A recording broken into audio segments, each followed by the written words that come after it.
Assalamualaikum warahmatullahi wabarakatuh. Wassalatu wassalamu ala asrofil anbiya'i wal mursalin wa ala alihi wa sahbihi rasulillahi azmain. Perkenalkan, saya Arya di Sikumbang dengan NIM 2016030087. Di sini saya akan menjelaskan sedikit tentang jasa, bauran jasa, dan karakteristik jasa. Pertama, saya akan menjelaskan itu apa itu jasa. Definisi jasa menurut Lovelock and Wright tahun 2005 dilihat dari dua pendekatan adalah sebagai berikut. Yang pertama itu jasa adalah tindakan atau kinerja yang ditawarkan suatu pihak kepada pihak lainnya.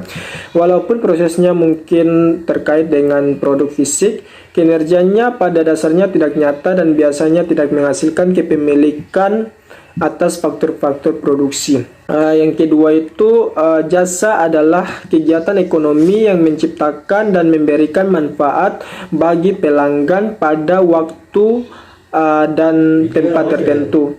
Sebagai hasil dari tindakan mewujudkan perubahan yang diinginkan dalam diri atau atas nama penerimaan jasa tersebut.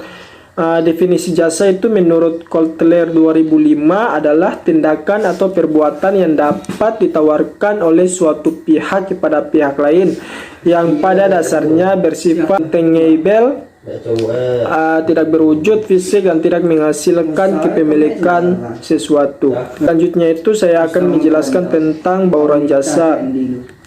Bauran jasa ini menurut Kotler 2005, produk dan jasa yang ditawarkan di pasar dapat dibedakan menjadi 5 kategori tawaran. Di antaranya itu adalah sebagai berikut. Yang pertama, barang berwujud murni. Penawaran yang hanya terdiri atas barang berwujud seperti sabun, pasta gigi, dan pensil. Tidak satupun jasa menyertai produk tersebut. Yang kedua itu barang berwujud yang disertai jasa. Tawaran tersebut terdiri atas barang berwujud yang disertai oleh satu atau beberapa jasa. Penjualan bergantung pada kualitas dan ketersediaan layanan pelanggan yang menyertainya, seperti tersedianya ruang pameran, pengiriman, perbaikan, dan pemeliharaan. Selanjutnya itu campuran tawaran tersebut terdiri atas barang dan jasa dengan bagian yang sama, seperti orang pergi ke restoran untuk mendapatkan produk maupun layanan. Selanjutnya itu jasa utama. Jasa utama yang disertai barang dan jasa yang sangat kecil. Tawaran tersebut terdiri atas jasa utama bersama jasa tambahan atau barang pendukung. Sebagai contoh, penumpang pesawat terbang. Perjalanan tersebut itu meliputi beberapa barang berwujud seperti makanan dan minuman, sobekan tiket, dan majalah penerbangan. Pada intinya, pelanggan harus naik pesawat terlebih dahulu untuk menikmati produk yang ditawarkan selama perjalanan. Selanjutnya itu jasa murni. Tawaran yang diberikan hanya terdiri atas jasa, misalnya jasa pijat, psikoterapi, dan penjagaan bayi. Dari kelima kategori bauran yang saya jelaskan di atas itu, bahwa Akar Cafe masuk ke dalam kategori bauran jasa campuran. Kenapa? Karena mereka itu menawarkan produk makanan dan minuman serta layanan kepada pelanggan mereka. Selanjutnya saya akan menjelaskan tentang apa itu karakteristik jasa. Menurut Jiptono 2009 mengungkapkan ada 5 karakteristik jasa utama yang sangat mempengaruhi desain program pemasaran dan yang membedakan dengan barang produk fisik. Kelima karakteristik tersebut itu meliputi yang pertama, tidak berwujud intangibility. Sifat ini didefinisikan bahwa jasa tidak dapat dilihat, dirasa, diraba, didengar, atau dicium sebelum dibeli. Seseorang tidak dapat menilai hasil dari jasa tersebut sebelum membeli jasa tersebut terlebih dahulu.